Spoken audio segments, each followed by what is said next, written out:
Hey, did you ever see that movie Star Wars? Oh, about 4 times. People tell me I look like Han Solo. Really? I'm saying he does not have the right to tell me how to dress. Where does he get off to tell me how to dress? Baby, it's old. It's just plain old. No, wait, let me tell you something, Okay, let me Becky. break it down to you. First of all, he was obstinate, all right? What's wrong with it, you know? The cowboy look ended about 6 years ago. It's coming back, though, No, Becky. it's not. No, it's not. It's over. It's dead. You have to get a new look. Why don't you get a new look? Well, I have a look, okay? The look I have is just fine. What's your look? Chocolate love. All right? 100%. You don't have to lash out like that, Buck. I'm just trying to be your friend. Hey, Becky, drop it. Hey everybody, I'm Jay Bullington. And I'm Keith Carcino, and we want to know, Have you seen this one?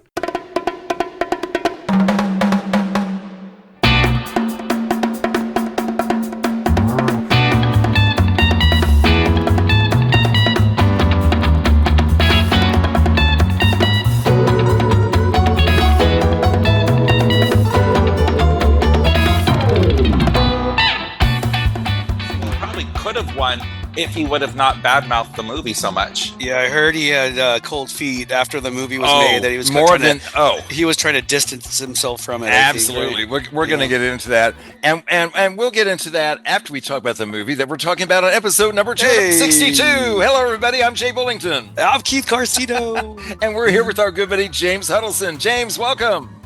Thank you. With special Hey. guest Frankie. And Frankie's here too. Frank. Yeah, hey, Frankie. Hey, boy. So, yeah, we just haven't. I wish I'd been recording already because, and also before we even started recording, James was texting me. I'm like, James, save it for the show. This is so interesting. I'm so glad we're here to talk about, man. And this is one of the rare times that we are talking about a movie that we have all already seen.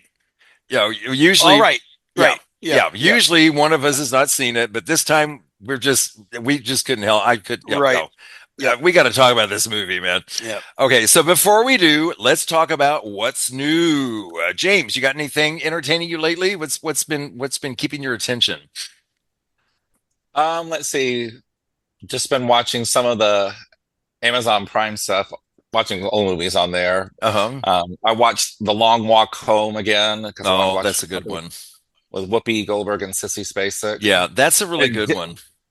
And then Dylan Baker. And I had this thought with Dylan Baker. I was like, good grief. You have the cornerstone on creepy parts. Here you are as this complete, you know what, in that movie. And then I was like, Yeah. and then you did Happiness also with Todd Solondz. And I was like, oh, you got the market cornered on that, dude. How are you going to recover from that? I know, right? And then, yeah, I'm still needing to see The Odyssey. I still want to see that.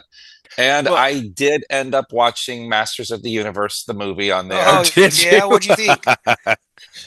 I have the power. I actually thought the 80s did it much better. I just wish that they would have kind of leaned in a little bit more to the, you know, like the traditional cheesiness of it, Yeah. like, on that stuff. It really took a long time, and I hate to say this, it was I would probably just go, it's a pass. Okay. Oh, really? Okay. You know, you're not the first person. I'm not going to go see it no matter what, because that's just not my thing. But I've heard online, I've seen rather several people saying this is like not up to snuff. Oh, wow. And I wanted to like that movie. They did too. Everybody's disappointed, I think, you know. I wasn't expecting much. A lot of times these movies, they always don't come out. What do you think? Like, you know, Did you watch it, Keith? I have not seen it yet. Oh, okay. I was a big fan of the cartoon back in the 80s when it was out. Well, I liked always it thought the as a cartoon kid. was campy fun. Right. Because right. I was in my 20s when this thing came out, and of course, I mean, they would show it in the gay bars because, you know, He-Man, you know, and it was so, cool, and we would laugh and go, oh yeah, He-Man, you know, and I just thought it was really cute, campy fun. And then, you know, and then you see where they're trying to be serious about it, and then the 80s movie had still kept that kind of feel, though, didn't it? It kind of still had that, you know, that kind of fun thing, you know. Anyway, and Dolph Lundgren kind of really fit that fish out of water thing. Yes, it was kind of a fish out of water in Rocky. Yeah, you know, when he was in the United States, and then did in Apollo, but there you go. So anything else? Um, I'm sure I have, but I'll probably be texting you about it later. Okay. That's how it And goes that's sometimes. fine. Like That's right, absolutely fine. I love getting those texts. right. So, Keith, what's new with you? I think you mentioned this one a few weeks ago. It's the new Faces of Death. Did you see the new Faces of? Have you seen this one? No, The 2026. So I yeah, have not seen this. No, Oh, you haven't? heard about I this. thought you mentioned you had seen it. No. It's basically like a copycat killer who is kind of he's or not reinventing, but he's kind of you've seen the old classic cult horror Faces of Death. It's banned in like Yeah. 97 countries, Yeah. right? So it's basically the serial killer is copycatting He's the different he's reenacting these things. Okay, I reenacting have the heard of different this. I pieces have of not it. seen it though. What did you think? The guy from Stranger Things, Doc Gray, I think is Uh-huh. his first name. He plays a serial killer, does a great job. The acting's really good. Okay. It's decent. It's decent. okay. I do recommend it to horror fans. Wasn't in love with it, but it kept my interest. I liked it. It had some holes in it. Some parts are like that. Nobody in their right mind would make that decision in that case. But what horror movie doesn't have instances like that? But it was okay. It was fun. There were some good scary parts. I really like the lead character because she's not your typical, I don't know, hourglass, beautiful model type.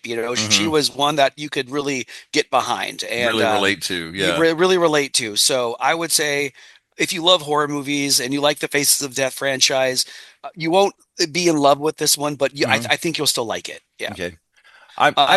I probably watch it, but I'm definitely not going to buy it. You're right. Yeah. I think that's a smart move. Yeah. Yeah. And then wait till you can see it for free and enjoy it. That's what I'm thinking. Yeah. Right. It's Okay. not worth I wouldn't even rent it for Okay. $5.99. But this other one I would recommend. This one is also another 2026 film by it's called The Last House. Have you heard of this one? Yes, I have. I Okay. haven't seen it, but I've heard of it. Yes. I really like this one. Okay. And it gets you right from the beginning. They don't waste any time. Like something happens to where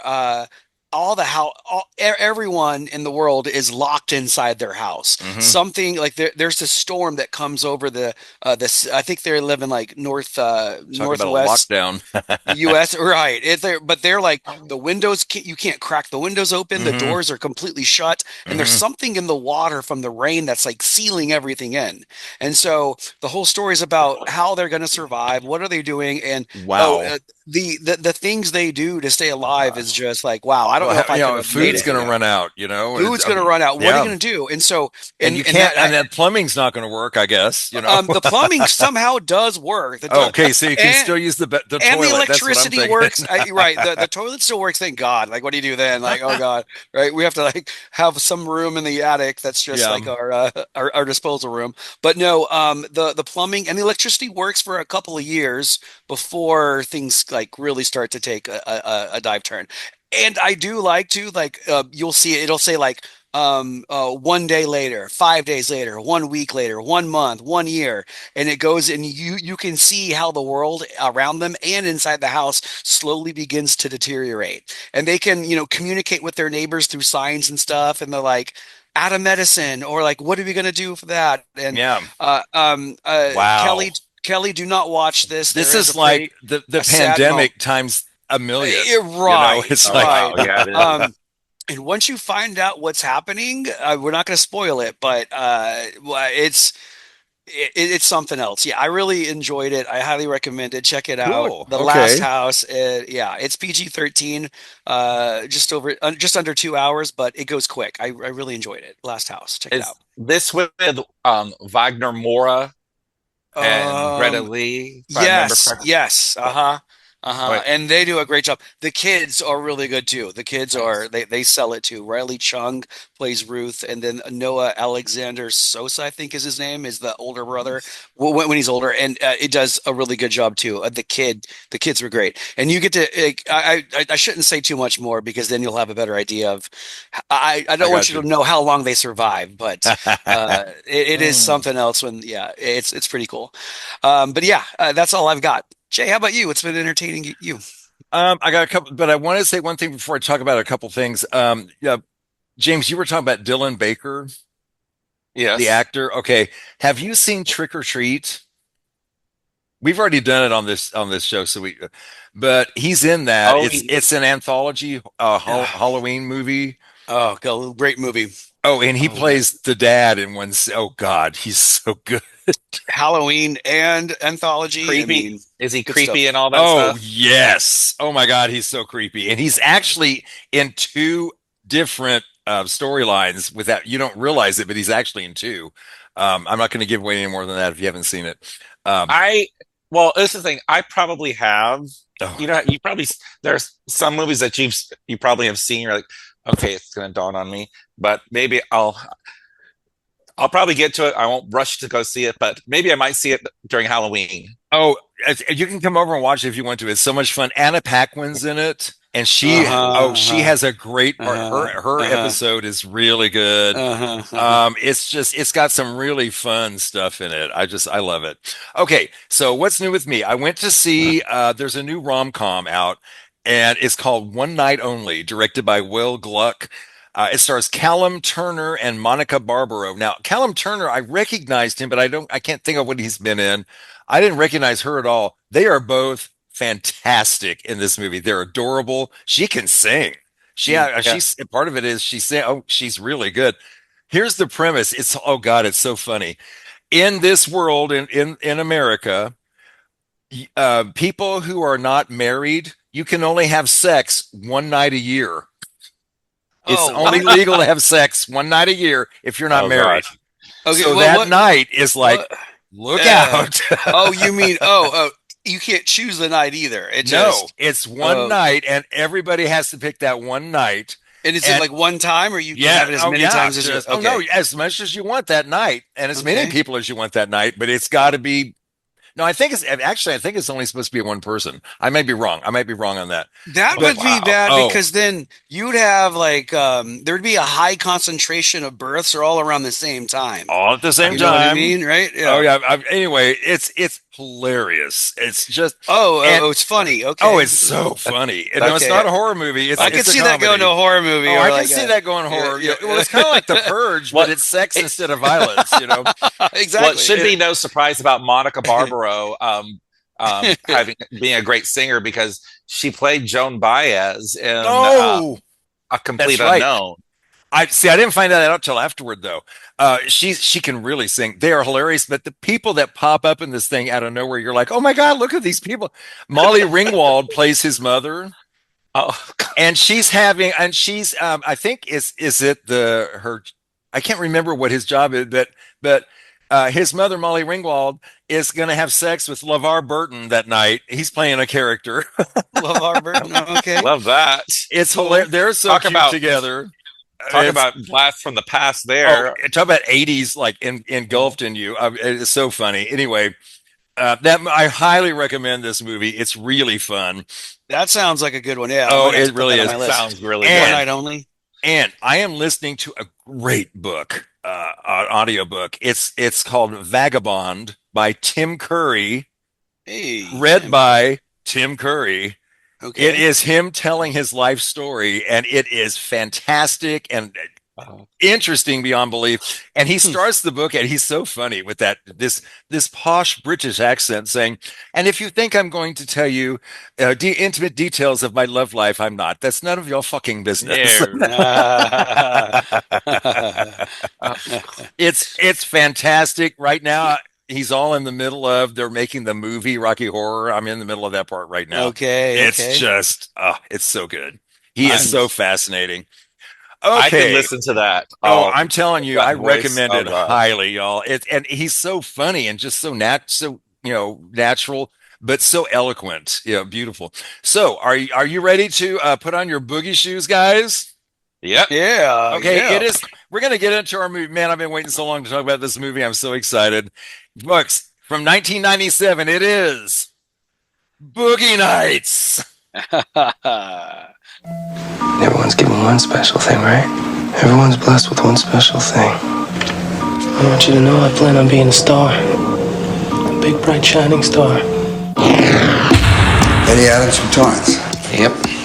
Jack Horner, filmmaker. I make exotic pictures. In 1977, a kid from nowhere. Maybe think about your name. My name, yeah. Something a little pizzazz. Dirk Diggler. Good name. I like your name a lot. Had a dream of getting somewhere. Jack Horner has found something special in newcomer Dirk Diggler. So let me just pop in this 8-track, and you just give a listen and tell me what you think, okay? It was a time when disco was king. These are the ones. These are great. Yeah, those are really cool. Are they lizard? No, they're Italian. Do you like my shoes? They're pretty cool. Sex was safe. Woohoo! Pleasure was a business. Cut. Terrific. Nice work. And business was booming.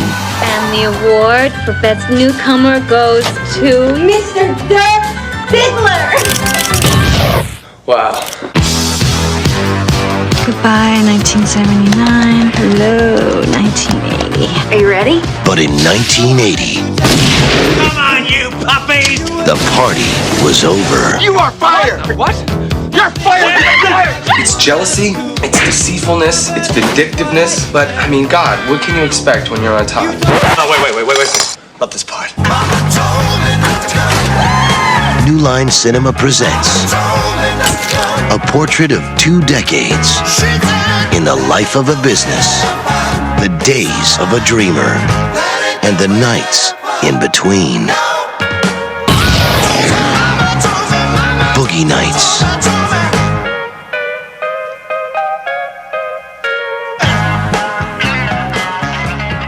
From 1997, Boogie Nights, directed by Paul Thomas Anderson. Did I say Thomas? Oh, Thomas Anderson. What the hell? It's a hard name to say.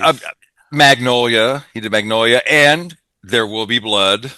Did he do? Okay. Oh yeah, man. Okay, He's something. okay. Okay. This movie. That's right. This is just some of the people in the movie. Mark Wahlberg, Julianne Moore. Oh, the gods sing. The goddesses sing, rather. Burt Reynolds, John C. Reilly. They're singing again. Heather Graham, William H. Macy, Don Cheadle, Philip Seymour Hoffman. Look at the cast of this movie. Oh, star, man. Laura Walters. Yes. It just oh my keeps God. going. I mean, it goes on and on. Boogie Nights is a 1997 American comedy drama film written, directed, and co-produced by Paul Thomas Anderson. It's set in Los Angeles, the San Fernando Valley. It's about this young nightclub dishwasher. He becomes a popular star of pornographic films. And anyway, it's like it's an expansion. Now, I didn't know this. Anderson did a mockumentary short called The Dirk Diggler Story in 1988. And this is like an expansion on that story, which I didn't know. James, you're nodding. You knew that? Yep. Did you see? Yeah, I saw. Yeah. Yeah, I was like, wow, I did not know that. Okay, so we're back in 1977. One of the things, okay, first of all, this movie, this is not going to be an episode where at the end we're like, oh, do you recommend this movie? Right. Can I safely say that the three of us are nuts for this movie? Absolutely, man. Yeah, I can't absolutely. I can't imagine anyone who watches it and doesn't like it or wouldn't recommend it to someone else. Yeah. It's just one of those movies. You'll be surprised. Of course, there's always someone. There's always somebody. Too much drugs, too much Well, sex. one of the stars of the movie actually would not recommend it, but we'll get to that right. later. That's yeah. right. Oh God. Good point. So in it made his career. Hello. It was that man. He was the perfect idiot to play this part. But anyway, the perfect idiot. But I digress. Yeah, right. So in 1997, high school dropout Eddie Adams. He lives in Torrance, California, with his wonderful parents. Especially his mom. She's just his mom is a piece of work, man. Well, she's an alcoholic mess, obviously, and his dad is just like just useless. Quiet and reserved, and yeah, not reserved. Doesn't even cover it. No, right, he's in hiding. I mean, non-confrontational. Yeah. He's in hiding. That's right. That's the way. Yeah, he's basically just in hiding. Yeah. So Eddie works at this nightclub owned by Maurice Rodriguez. Oh, I love him. Luis Guzman. Yes, I love Luis Guzman. Yeah. You're so big, you bitch, you gorgeous. And while he's working there, he meets porn filmmaker Jack Horner. What a perfect name. You know, that's Jack not his real Horner. name. Yeah. Jack Horner, which is Burt Reynolds, of course. And Jack meets, he wants to bring Eddie into the industry. And Jack, he actually, well, let's talk about just the first, the opening scene, the way it's filmed, the music, it takes you right back. I mean, the music through the whole movie, man, the soundtrack on this is just perfect. You young guys, I got to tell you, this was 1977. I was 17 years old. Okay. Oh wow, your heyday. These were I wore these clothes. I listened to this music. He got this perfect. He did. It is 1977 down to the socks. Yeah. I mean, I'm like, wow. I mean, down to the underwear. It's like. So like, how do they do it? Like, if for like these, if how do they like? Do they just have, because even the cars are old, you know? Oh yeah. Do they have like just? Is there just a whole like parking lot of old cars in Hollywood that they just use as Especially in California, out in the Hollywood area, there are a lot of rental places where you can rent, also animals classics. and all kinds of stuff. I mean, you name it. It's, animals, furniture, whatever. But yes, people have, people collect cars, and they will rent them out to movies for them to use for these things. That was a plot point in Sunset Boulevard when she went to the movie theater. She thought they wanted her, but no, they just wanted to use her car, but they didn't tell her to, till he told her later. Anyway, so Jack sees him and he's like, this guy, and then he says, okay, well, Roller Girl blows him at the club and tells Jack about him, and he's like, Eddie, come on, let's talk. Well, Eddie finally runs out of his house because his mother's such a bitch to him. That's not the only reason, but a big one. And so he auditions by having sex with Roller Girl, that's Heather Graham, on the couch at John's, and then after that, Eddie moves into Jack's house. And he gives himself the name Dirk Diggler. And that scene where they're in the hot tub and he talks about his name and the name lights up, and it's just it's such a classic moment. Just like at the beginning when you see Boogie Nights and it's like the name of a club, but that's also the name of the movie. By the way, he put that scene, he filmed it with Boogie Nights like that, so he could insist on the name Boogie Nights for his movie, because he had been jacked around by a studio before and they changed the name of his movie, and he's like, no, you're not doing that to me again. I'm putting it in the movie so you can't change it. Nice. Interesting. So he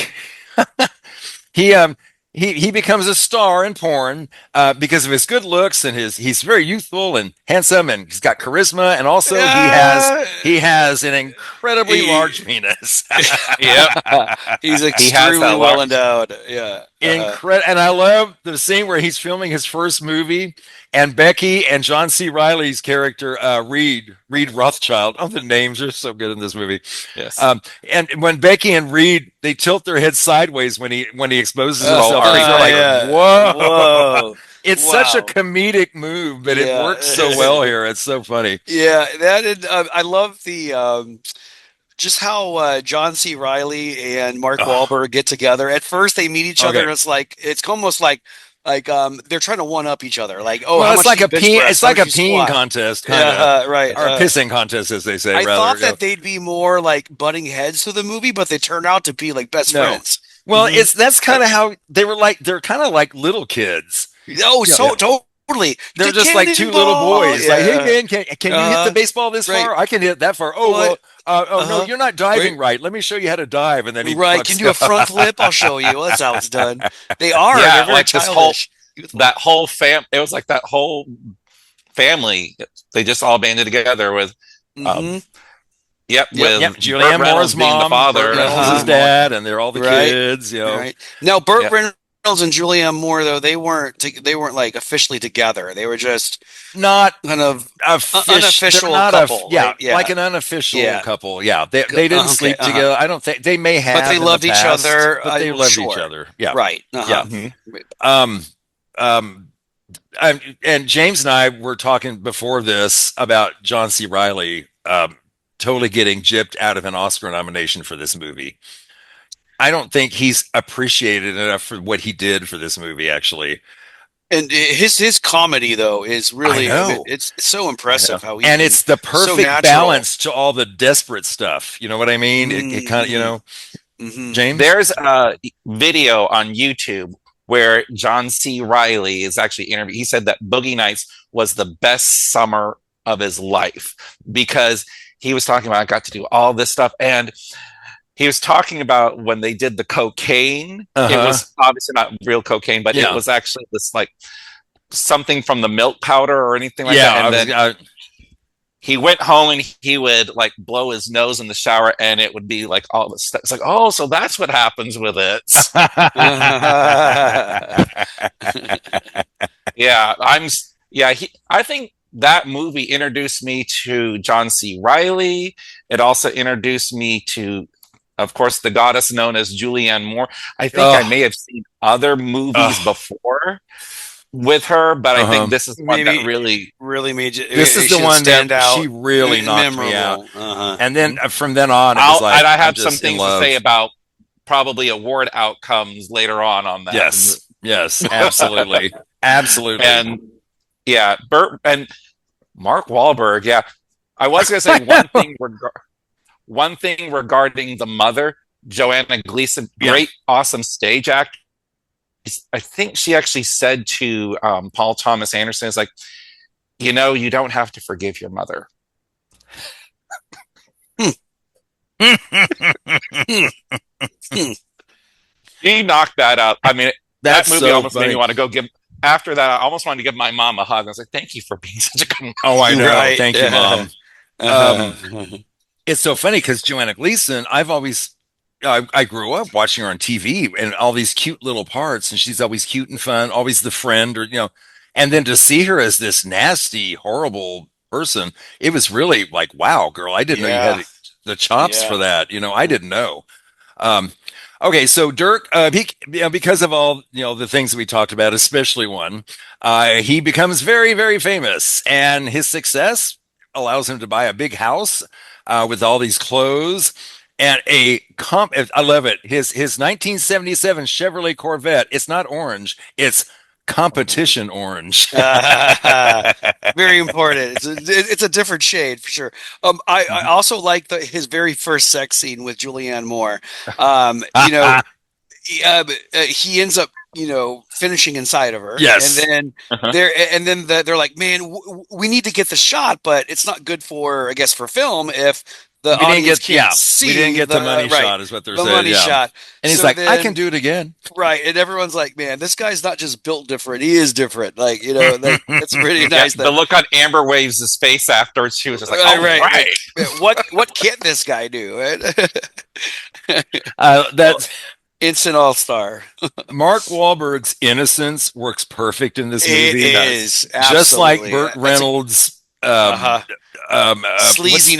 I guess. Not the sleaziness. I've been doing this for so long. I don't know what the words I'm looking for, but this like, okay, you know, let's just get the job kind of done. Lived in. He's very lived in. Very and unfulfilled until he makes this film where Dirk, we're going to call him Dirk now. Dirk and Reed Rothschild pitched this idea for a series of action-themed porn films, where it's kind of like James Bond porn, kind of, I guess, you know, kind of. And so they're just having a great time. And they show more than once. They show the awards ceremony where Dirk is winning all the awards. Apparently, when they were filming that scene, the blonde actress that ends up with Don Cheadle, when she's announcing when she's announcing the award for Dirk Diggler, they asked people to show up for the audience dressed in 70s stuff, and these people showed up, and then they're sitting there, they're filming it, and they didn't use this cut in the movie. Okay, I'm going to say right now, if you don't like language, don't listen. I'm just quoting the movie. Go for it. Yeah. But she's like, oh, I haven't worked with him yet, but I can't wait to feel his big cock in my ass and my pussy. Oh my gosh. Oh my gosh. And half of the extras after that scene, when they say cut, half the extras got up and walked out.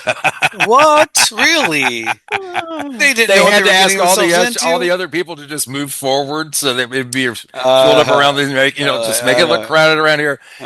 But that's not even the cut they used in the movie, which is so funny. But I just think that I can all these people like, oh, okay, wrong movie. Oh God. So this is the late 70s disco era, right? And everything's happy and fun and woo. And then we get to New Year's Eve on 1979. And this is what I consider part two. Mm-hmm. I mean, to me, there's like the comedy lead up and then the drama end up. It all just happens like in a split second too. I love what's his name, Little Bill, Bill, played by Macy. Yep. Like every time he's so walking in on his wife, like, and, oh my God, why? When they're at the outside party and she's having sex in the driveway. Did you hear what he said? When the guy says, what's wrong? Oh yeah, he messed up his line. In her cock. Yeah, yeah. And I love it because I can see that guy being so messed up at that moment. That got it so wrong, frazzled because of acid in her cock. Oh my God! There's like a fool around the world going on in the background. Yeah, right. Yeah. Yeah, but God, it's so. I like that they decided to keep that lie and not fix it and change it. Oh no, he did that on purpose. Right. The actor did that on purpose. Right, yeah. How like emotionally unstable he was. He told Paul Anderson. He told the director. He said, "I want to try it." He's like, "Go for it," and he did. And he's like, "We're keeping it." I love it. Yeah. I noticed that too when I was listening. Like, did he say that right? I know. First time I saw this was in the theater, and we're looking at each other doesn't make sense, but I get it. I get it. Yeah. So, at the New Year's Eve party, of course, Little Bill's wife's having sex with somebody else again. That's all she ever does. So she's terrible to him. Like she says, she'd always tell him get out, go sleep on the couch and all that. She even had the audacity to say, You're embarrassing me. Like, while she's got his ass in her cock. I think Nina Hartley, the girl who played, is an actual She's porn an actual star. porn star, yes. Mm-hmm. She was great, though, wasn't she? She was she's in her natural element, right? She did the her. line You were readings. just like, she did nail her few lines. I thought she did great. Yeah, yeah. I think Paul Anderson has a way of bringing performances out of people. I just think he does. Yeah. Well, Bill's over it. He's done. He goes and gets a gun, kills them, and then turns the gun on himself. And I love that little grin he gives right before he hits. It's like, finally, I'm releasing myself. Hey, look at me. Happy New Year, bang. And like right at the strike of midnight, too. Yes, like, all right, welcome to the 80s. Right. It's so goodbye perfect. 70s. Hello 80s. Yeah. Right. Yeah. Just like that. And that's the last we hear of them. So this is also the first night that Dirk has ever tried cocaine. Thanks to Mom. She's such a good mother. So Dirk and Reed, they start doing cocaine a lot. Which, in the 80s, it was the cocaine decade, Yep. And surprisingly, Dirk is finding it hard to get an erection now. Gee, I wonder why. That'll do it. Dude, your blood flow, it's just messing it up. I'm telling you, okay? Yep. Okay. And then he also gets these bad mood swings. Well, he's up and down, up and down. He's become a drug addict. Well, he's an addict. He found out he is, They did a good job too of like changing his look. Like he wasn't as fresh and crisp before, and now he's I know a lot of that's disheveled and and a lot of that's makeup. But I have to give Mark Wahlberg credit; he did a really good job in this role. He did. I mean, he really did. Yeah. And I haven't seen him do anything on this level since, in my opinion. That's my opinion, anyway. So Dirk gets I love this. So a new boy comes along, new young man comes along, Johnny Doe. And now he's like, oh, this guy's going to replace me. And so Dirk and Jack have an argument because, of course, Dirk's all, he's either high on cocaine or he needs cocaine, one or the other. He's not, So Dirk gets fired and he takes off with Reed. No, I'm going to become a singer. Which is funny because Mark Wahlberg actually did record an album. Oh, that's right. Yeah. Marky Mark. Marky Mark and the Funky Bunch. That's And then- right. And then, of course, Scotty, that's Philip Seymour Hoffman. He's there, he's the boom operator. He's there helping also, of course. And he's so in love with Dirk. Oh, We from didn't the talk moment about the they- scene where he shows Oh. Dirk his new car and then Uh-huh. kisses him. Okay, James, what do you think about that scene? I like Philip Seymour Hoffman so much, and I want to like his performance. I think it's the way it's written. It's like I don't buy it. Okay. What do you think? I mean, Well, do you this think is he would coming be from a that different messed perspective. up? Okay, I'm going to tell you about my experience in the theater with a couple of friends of mine back in 1997. We saw this. Okay. And especially, we knew somebody named Scotty and oh no, similar. And it was when the guy said his name, Uh-huh. we all just roared out laughing. And, hey, sorry, Scotty. I've always said it to your face anyway, so don't worry about it anyway. So, I'm sure he's Oh one of my- our millions of listeners. and for me, it was just like, okay, I actually know somebody. I think he was just, I bought it just because, well, not just because I knew somebody like that, but I just felt he was just that pathetic. Yeah, I mean, well, I hate to say it. Yeah, and maybe too that maybe he knew Dirk Diggler enough to where he might actually appease him in it. I don't know. I don't know. He also was had drugs and alcohol in his system and all Both that. of them did, yeah. and maybe think too. Like, I know you're wasted, so maybe there's an open door. I don't know, or just he'll be willing to give it a try, or just I'm going to shoot my shot. I have him alone. Yeah. And it looked like he'd been planning it too. Like come out to see my new car. Oh, it was totally planned. And now that I'm thinking about it again, the first time I saw this movie, I didn't think twice. I was like, oh, poor guy. For some reason, this time, I was like, I don't know. I thought he seemed too lucid to be doing that, but maybe he was good at faking it. I don't know. Yeah. I felt sorry for him though. Like I goes did back in feel his sorry car. for him. Stupid, Yeah. stupid. Oh, I Yeah. felt sorry for him. Poor fellow. Oh, I know. Yeah. And I love my new car. Oh, it just got painted. Don't touch it. It might be. I'm like, that's not new. That's new to you, but it's not a new car. I think Yeah. that one was also competition orange, if I'm not I mistaken. think he wanted it to be like Dirk's. Right. He wanted it to match, And especially with Philip Seymour Hoffman, who will ever forget that first porn scene when they did? Here he is with the microphone, holding it above his head. He's like, yeah, and his he's just jaw like, drops. I know. Right, like, can someone hold this for me? I'm I need my surprised hand. he's not like with the. He is like shaking Right. and all that stuff. 'Cause he is just like Loving it. Yeah, like, best job in the Yeah. world. loving every minute of it.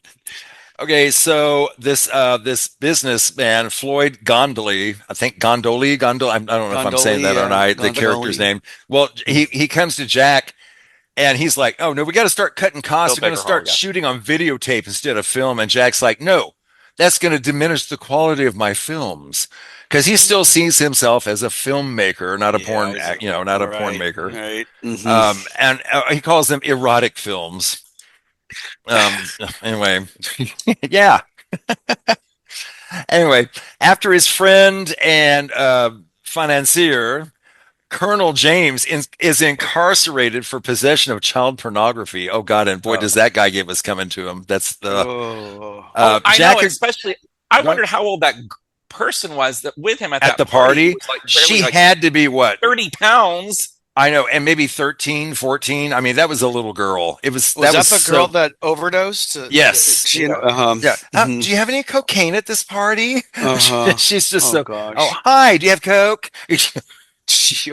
Hi, I'm this is like, my name. I need some coke. And then Like, that wow. guy. This the Nice to meet second you. girl that's OD'd on me in a week or something. Oh my gosh. And then he says, well, maybe you think you need to get some better stuff. Yeah, you need a better But- dealer, dude. So, this movie is 2.5 hours long. But because of little things like that, and there's so many of them, right after one interesting part ends, another one starts. Yeah. It's always keeping your attention. Yeah. Oh, man. It bounces so quickly from one interesting scene to Oh, another. oh man, And it's right. it's And so, those panoramic shots, just the way that yes, Right. And then they just put like popular music from the time in it too, and it's something everyone knows, and it just blends it all in so nicely. It's done really well. What was your favorite music? What was your God besides this? I can't even. Yeah, it's hard to say. I really like the Spill the Wine was used so well in that. You know what? Sequence. I gotta say that's I think Spill the Wine is that moment with the pool. And it's just so cinematic, and you are literally immersed in that world in that moment. It's just so good. I love that scene. I'm going to go watch it again when we're done. I'm going to go immerse myself in the pool and where I can do it in the air conditioning. Thank you very much. Okay. Nice. So, Colonel James is in jail. Thank God. And then Jack kind of feels sorry for him. So he says, okay. And he'll start doing the video stuff. But he doesn't like it. It's not inspiring to him. He's like, I don't like this. So one project involves Jack and Roller Girl riding around in a limousine and finding random men for her to have sex with while being taped. And so they get this guy off the street. Well, wouldn't you know it? It's someone that Roller Girl used to go to high school with. Was that the same guy that bullied her? At when he did. Is that the same guy that's not the same guy. Okay, I thought no, it's not the same guy, but it just happens to be someone she went to high school with.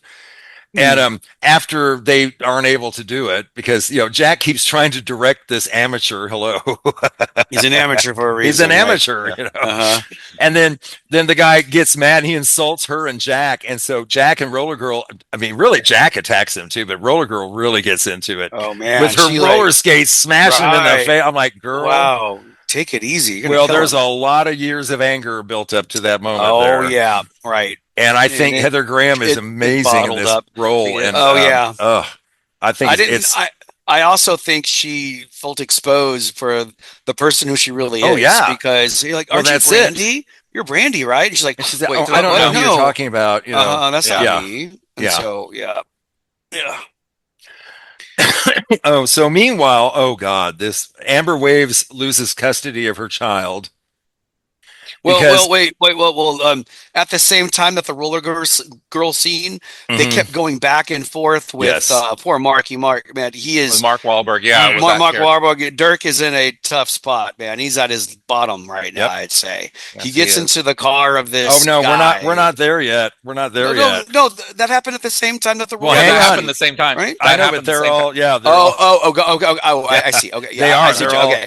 All right, okay. Yeah. So she loses custody because of her involvement in the porn industry and her criminal record and her cocaine addiction. I mean, it's like, I'm sorry, honey, this is not a good place for your kid to be. Okay. Yeah, right. Yeah, I'm sorry, honey, but no, this is not good for your kid. You knew that was not the right decision. Yeah.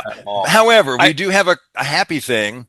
Buck Swope marries fellow porn star Jessie St. Vincent, who becomes pregnant. They're so cute together. I think they're adorable. Yay, I love them. Mm-hmm. Okay, so Buck goes to try to get a bank. Oh God. Okay, I love this part. Because of his past as a pornographer, Buck can't get a bank loan to open his own stereo equipment store. So that night they're driving around and he goes to a donut shop because she's hungry. Okay, baby, I'll go get you a donut. So he goes in, and while he's there, the donut shop gets held up, and this is such a mess. So the clerk, the robber, and the customer who just happened to have a gun, they're all dead. They all die in this boom, boom, boom. They're dead. Buck is the only survivor. There's the money sitting on the counter. Now, what would you do, James? You asked me this. Keith, what would you have done in his position? Yeah. So obviously, I think. In his position, a person of integrity would have done something different. But I would have pocketed the money. But you still have to. How you said that? You pocket the money, but you still have to report it. Like, he's wearing a white suit, man, full white suit, and he's covered in blood. Yeah, it was people's brains all over him. Yeah, right. And so it's not like. Yeah, but the money. I don't know what happened to the money.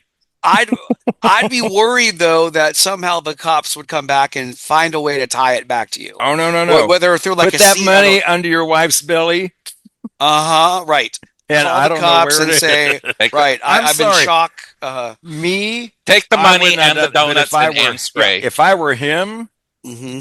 in his position, Take the money and run. pregnant wife, no one will give me a job. Fuck y'all. I mean, When I watched this scene again, I didn't remember exactly how that scene ended, and I was worried that like a shot would have ricocheted and then hit the pregnant wife. So I'm glad that didn't happen. God. I was worried that was going to happen. So, it was a happy ending.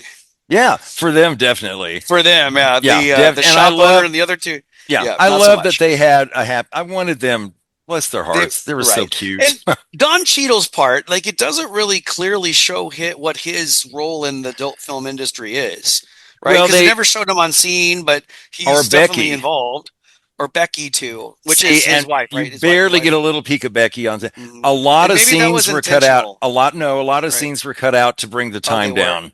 And they just really? decided that they kept. I mean, he literally had to whittle it.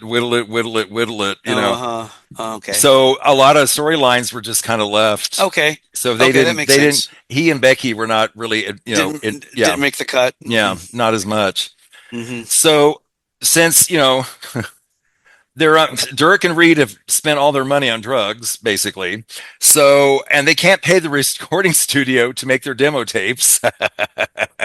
So Dirk becomes a prostitute. And their demo tapes, my goodness. You got the touch. Oh, you nailed it, Jay. That's actually associated with. That's so rude, Keith. You think I sound like him? That's rude. That's how. That you got the touch. That's associated with the '80s cartoon, The Transformers. There was if you all look at it, there is actually. Oh my God! I'd love to say I knew that for a fact, but I looked that up. But yeah. Oh my God! I have to see that because I can see it in my head. You got the touch. I can just see it. You got the power. Oh my God! This movie was supposed to be like 3 hours long, and stuff was cut. Yeah, like. Remember what I showed you in the text? I was like, yes. So Keith, there was one part that was cut. I had to just where the newer, younger model guy, he actually drunk time. He killed Mark Wahlberg's parents in that. Oh, there's a whole tie around there. Yeah. Oh wow, that would have been an interesting scene too. Okay. See, I mean, there are whole storylines that they took away. Oh wow. Okay. Yeah. Huh. Interesting. Well, when Dirk's prostituting, he gets beat up. So this guy's out. They're out just looking for prostitutes to beat up because they're homophobes and probably closet cases. They went out of their way. There's no reason to do they're that. closet cases. They're just hateful people. Oh, fags are awful. Getting Let's money. kill them. And taking money from them also. Oh yeah. Oh yeah. So then Dirk, Reed, and their friend Todd Parker. Now, what's that actor's name? Thomas Jane. Thomas Jane. I always forget that that's him. And then when he comes on screen, it's like, oh yeah, that's him. Because he transforms into this early 80s. It's just so hilarious. Mm-hmm. So they try to scam the local drug dealer, Rahad Jackson. And that guy is hilarious. He's so funny. Oh my God. Fun scene here too. So they're trying to sell a half kilo of baking soda as cocaine. Well, anyway, before they can find the fake drug, but Todd decides, oh no, he's got money in that safe and I'm going to get it and he's going to steal it. And then a gunfight happens in which Todd kills Rahad's bodyguard. Then Rahad kills Todd. And then, oh my God, it's a nightmare. Well, Dirk and Reed, they narrowly escape. And then Dirk goes back to Jack's house. He's like, Daddy, I've been bad. And he's like, okay, boy, come on. Oh, that was a nice scene though. Yeah. All right. Forgive So us. then we're in 1984 now. Things have cooled down. Amber is shooting a television commercial, so she's become a director. Well, she did a documentary earlier about Dirk that was really hilariously bad. With Dirk and Rita. But now she's doing a commercial for Buck's store that he used the stolen money to open. And Roller Girl is taking a GED class, so maybe she's going to get her. Yeah, maybe. Looking up. We don't see her finish choices. it. We just see her start. Right. Maurice opens a nightclub with his brothers, even though the sign is spelled wrong. I know, Rodriguez, not I think that's so funny. Rodriguez. Reed is he always wanted to be a magician, so he's doing a magician slash strip act thing. Oh, naughty girl. And Jessie gives birth to her baby, and Amber starts filming again, hoping for a future. And Dirk also, they're ready to start again. And that's when Dirk says, "Okay, I've got the power. And that's when he exposes himself at the end. Famously, that is not his penis. It was a fake, prosthetic, and supposedly he still has it, but he says it is rotting. He said, it wasn't made for long term. It was just, and it's just disintegrating. Gross. So that would be a really gross movie right there.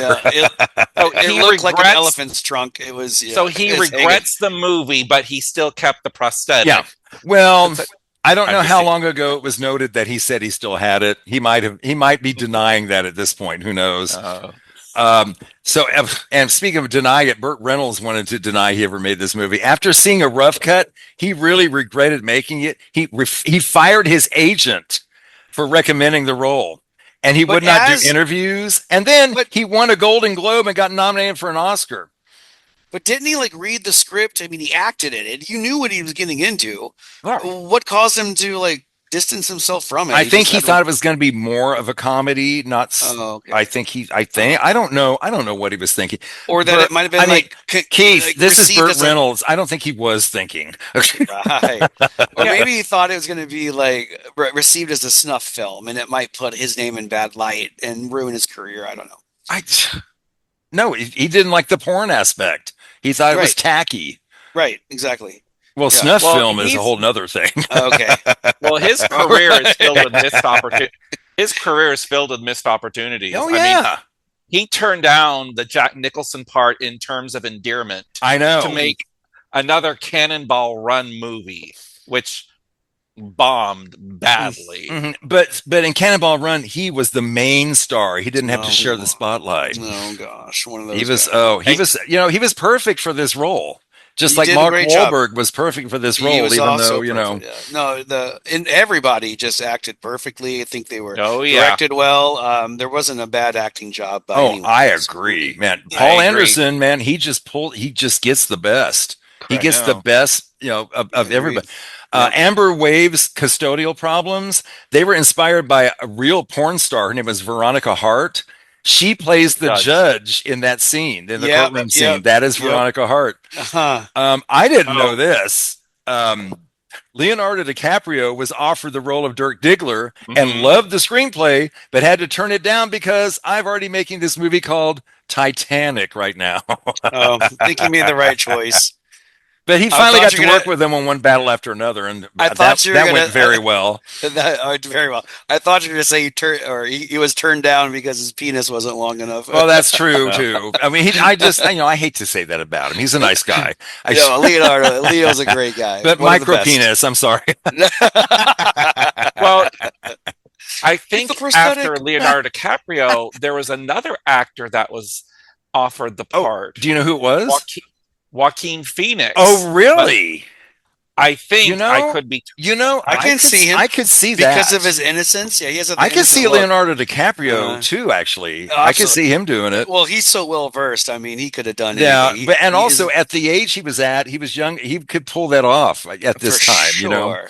But Mark Wahlberg had the physicality, though. He did, and that real, just innocent. I mean, he had the touch. Yes. he now, did. William H. Macy, his agent, when he saw this, his agent said, "Oh no, you don't even want to read this." And he's like, "No, give me that. I want to do this. This is perfect. I want to do this." Nice. Oh God. Jeff Lynne from Electric Light Orchestra, he didn't want to let them use the song Livin' Thing because I have a problem with sex and violence in movies. But then Anderson asked him, please just watch the movie. Well, he saw the movie and he's like, oh my God, use any song you want from mine. I love it. Nice. Oh my gosh. Oh, we were talking about the actress who played the judge. at the wrap party, she gave the cast all a video of her own porn films. Hey, signed. gosh. Here's for you. How sweet. That was probably the most tragic scene, was the courtroom scene, because you could just feel and you're like, no, baby, this is not. It's not going to end well for you. Mm-hmm. And the minute they says, "What were you arrested for?" I mean, yeah, that. Oh, yeah, that devastating. Okay. I have a long quote from Paul Thomas Anderson. Okay. In 1998, Cinema Attractions asked Paul Thomas Anderson what he thought about the film was about. And he says this: "It's about finding family, to tell you the truth. I know that sounds kind of preposterous because it's about porno. That's a really kind of weird thing, is that you want to say, well, it's about the pornography industry. And then you want to say quickly, well, not really. But I think ultimately the thing that I really liked most and really focused on is it's about a lot of people searching for their dignity, trying to find any kind of love and affection they can get. And they find it in really fucked up and twisted ways, but they get it, you know? But Anderson simplified the plot for Empire magazine by saying this: it's about a guy with a big dick." I do see that, though. You know, each of them were trying to find connection. And we talked about, you know, the mom and dad and the kids. They were all broken people. Yeah. And, you know, trying to get right, kind of becoming whole on that kind of thing. Don Cheadle's part too. I mean, every character had to overcome the industry in order to find a positive light in their own life, and they did. I liked how it all came together at the end too. Showed little snippets of each character and what they're currently doing. He's so good at that. He's so good at that. Yep, it was done well. I feel Paul Thomas Anderson really took a lot of his style from Robert Altman. I can see that.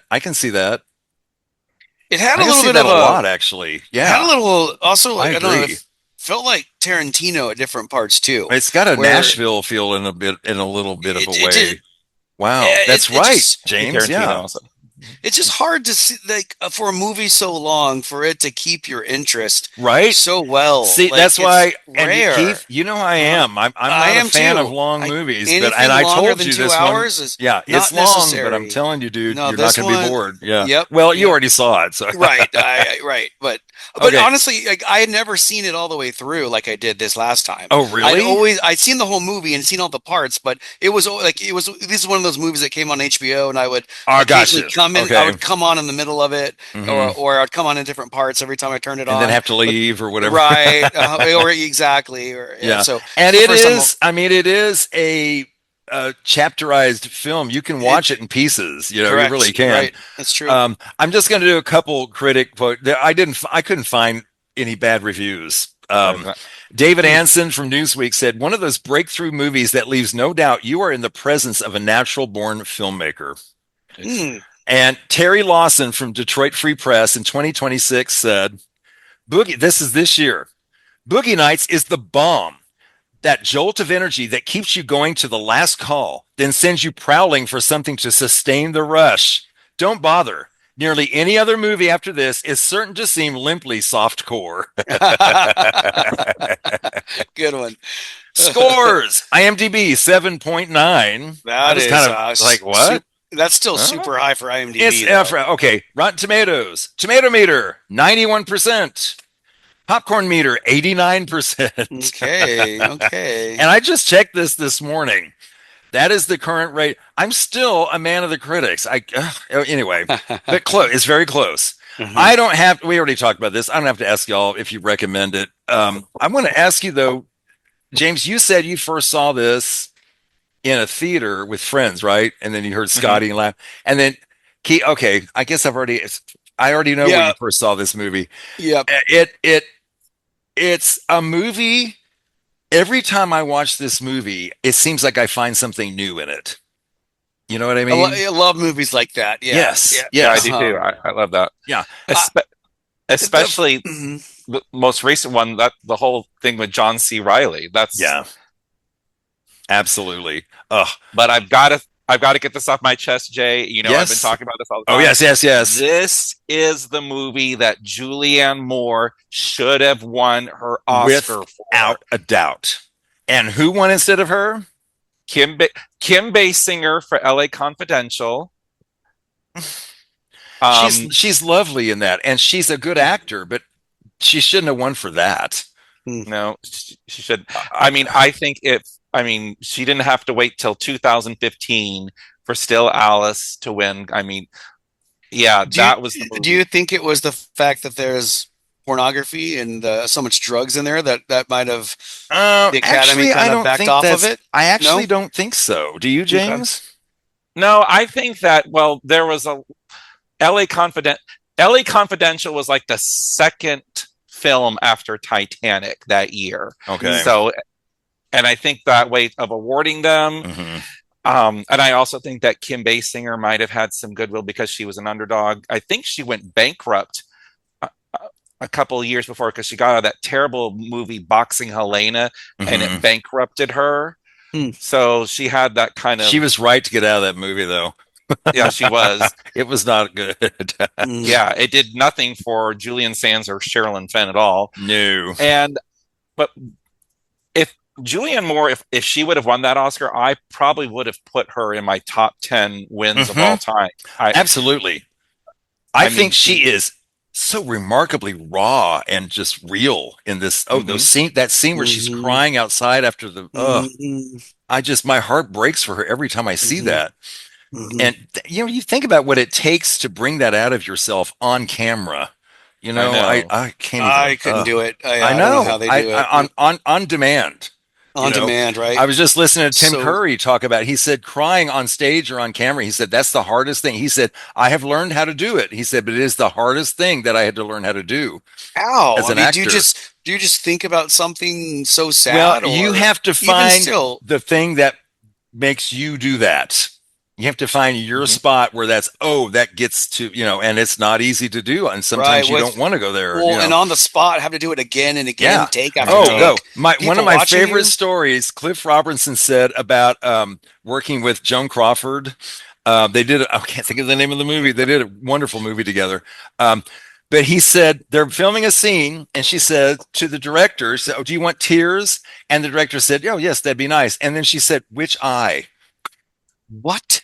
Nah. And Cliff Robertson said, and he's thinking, what? Because he's young, Autumn Leaves. I just looked. Autumn Leaves. Thank you. That was it. Autumn Leaves.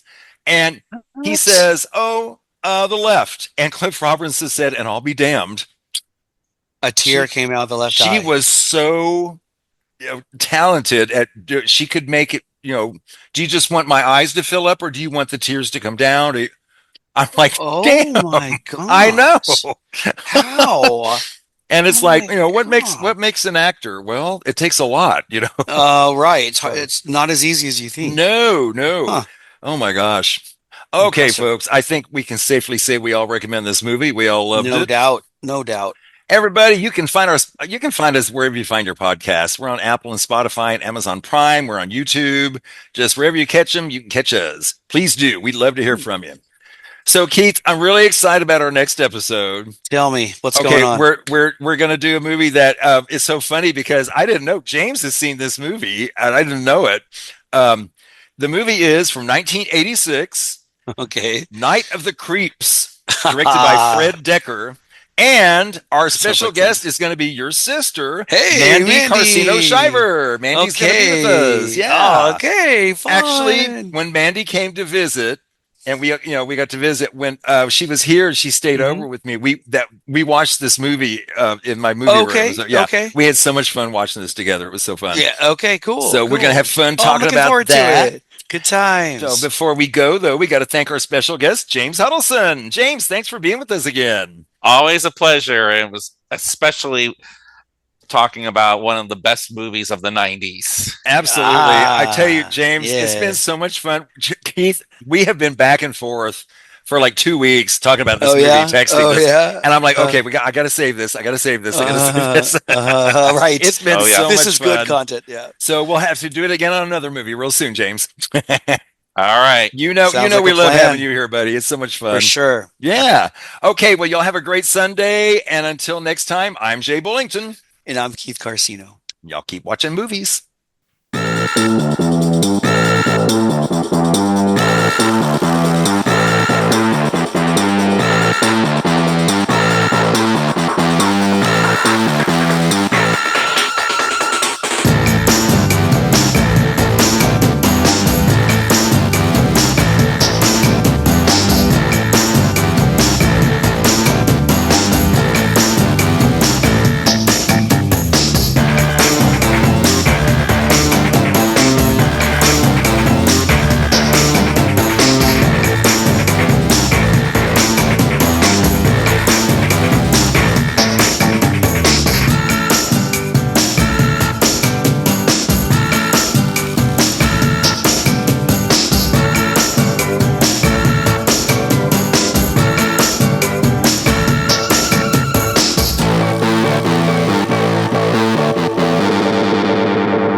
Bye-bye. Bye-bye. Bye-bye. Okay. Bye-bye. Okay.